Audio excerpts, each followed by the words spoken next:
on for 48 hours. So 2 months ago, they give us a bill. It's put online at midnight.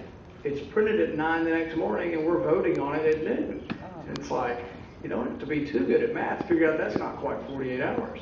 So I made a point of order, and I said it's not 48 hours, and you know what they make, what the rules allow them just to override it. So 77 senators voted against 22 of us and just said we deem it not so. And we deem it 12 hours to be 48 hours. And so 12 hours became 48 hours.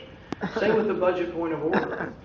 About a year ago, we had a big debate over raising the debt ceiling. You may have remembered that. Some of us, the conservatives, said, we'll raise the debt ceiling because probably we have to, but we'll do it only if you seriously address the deficit and say we will pass a balanced budget amendment, not just vote on it.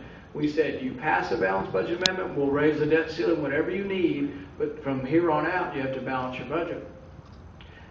We didn't win, we lost, but they did pass some with some restrictions called statutory caps, some numbers that said, oh, we're only going to spend so much, and they've broken that 25 times.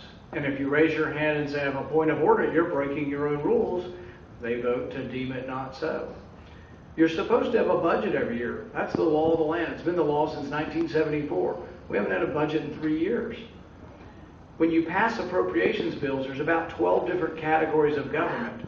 When you learned about government as a kid, you learned there were committees, bills would go to committee, be discussed, come out of committee, be voted on, president signs, and they become law. Nothing comes out of committee. There are no appropriations bills. If you come to me and lobby me and say, well, we want this special thing for New Hampshire, I don't even get to vote on it. We vote on what's called a continuing resolution, which is 2,000 pages that no one reads. We just continue funding government the same way it's been funded. Here's the problem. We're funding government, but we're spending over $1 trillion we don't have each year.